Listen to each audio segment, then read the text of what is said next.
clothes, their collections, or makeup, anything like that. And so what I did was I went through my house and just kind of picked up things that I thought were interesting to me. Usually a sentimental value.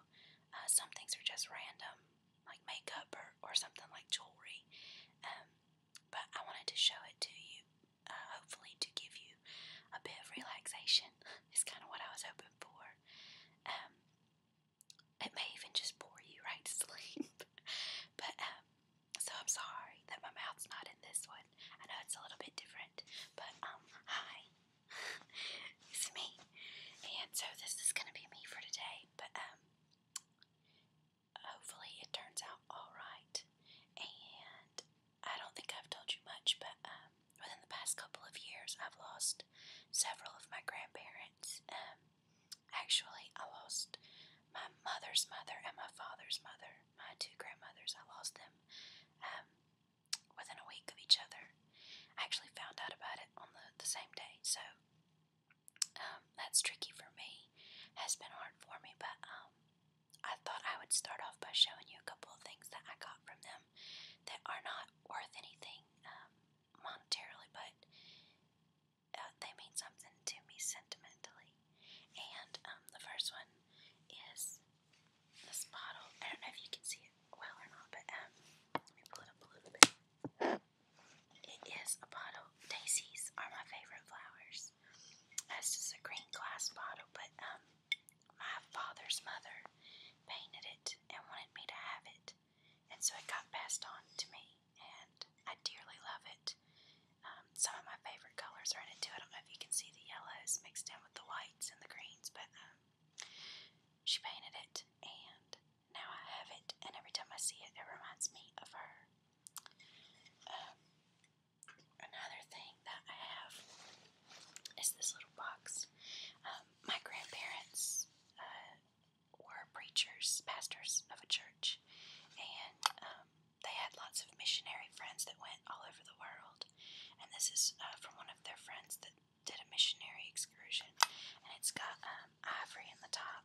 It's really nice, and then it's just a little box. Like I said, nothing real special, but to me it means something. And inside, my grandmother loved birds, and this is just a little figurine of a bird. It's pewter, and I got it from my grandmother's collection. She also loved rocking horses, and this is a brass rocking horse that was in her collection.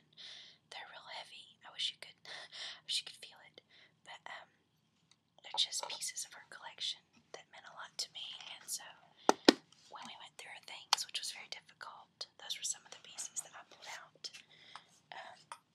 Another one would be,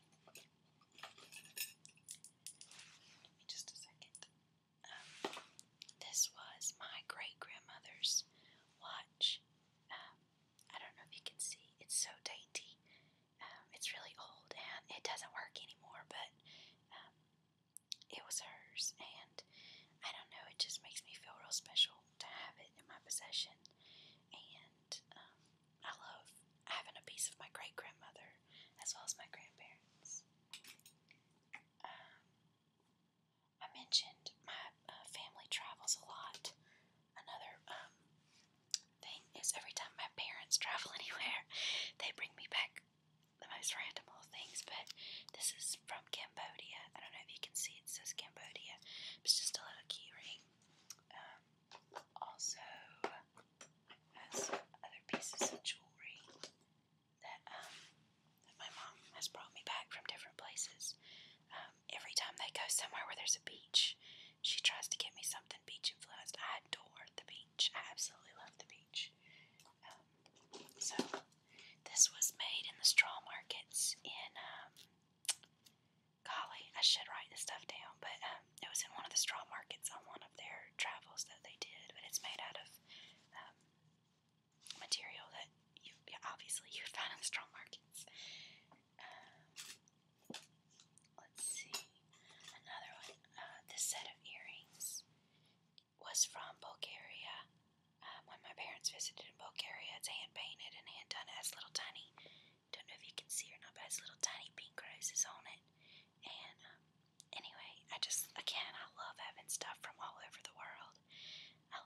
different stuff that my mother and my grandmother thought enough about me to pick out something for me. Along those lines, I have somewhere in here. Oh, this is a bracelet that my husband bought for me. It is solid pewter. It's again real heavy, but it too has daisies on the front and all around it that you can see. It also has my name inscribed in the middle of it. But I love this piece of jewelry. My husband doesn't really, he's not really a shopper. So the fact that he found this and has my favorite flowers and my name and everything on it, it really meant a lot to me. So that was important to me. Oh, another thing from my grandparents. My grandmother passed on the love of reading to pretty much everybody in our family. But this was, I don't know if you can see it or not, but it's a couple kissing, and it says, to speak of love is to make love, and it's a quote. And on the back, I won't focus on it too long, but it has, love is you, Merry Christmas, darling. And it's from my grandfather to my grandmother in 1972. And so, of course, it's special to me for lots of reasons. I love that my grandfather gave it to my grandmother. I love that it's something about books, which is a love that she passed to me. Passed to my mama and then passed to me. And I just love that it's something romantic between the two of them from the 70s that I now have, and I treasure it very much. Another thing I got from traveling around, again, everything's backwards, and I apologize, but this is Cafe Du Monde, and it's from New Orleans. If you've never had a beignet from New Orleans, I apologize. You are missing out on something fantastic. It's this beautiful little donut that has powdered sugar on it, and it's just phenomenal. As Wonderful Whispers would say, it's brilliant. And anyway, so there's that. Let's see. I have a friend who makes jewelry. I noticed, Katie, that you make jewelry, but this isn't art like clay art. This is just beads. But she makes jewelry, and I was in her wedding, and she made all the bridesmaids different pieces of jewelry to go. But I have earrings and a necklace and everything that goes with that. So it's special to me, obviously for that reason. Let's see. Another thing from my travels, from my family, is this little case. It's leather. It says, again, it's backwards, but it says Mexico. And it had a little pair of earrings that were Mexican made in there. And then it has one of the places they visited on the back of it.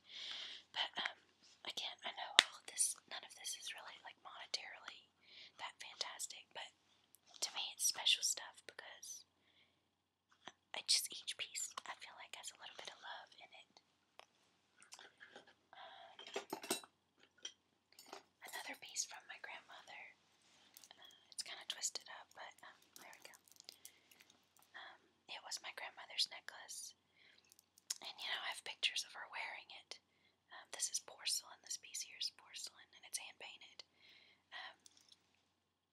And I don't know, just to be able to hold something that I've seen her wear, and to know that it was close to her heart. I don't know. It's just special to me, I guess. I don't want to run out of time. So, let's see. Oh, my grandfather, when he was alive, gave me a couple of rings, and they're special to me now. I don't know if you guys ever had spoon rings, but they're actually like made out of spoons, but it needs to be polished. But yeah, I just always thought that was kind of cool looking, and that he picked it out for me is special. This one was my first big girl ring, he told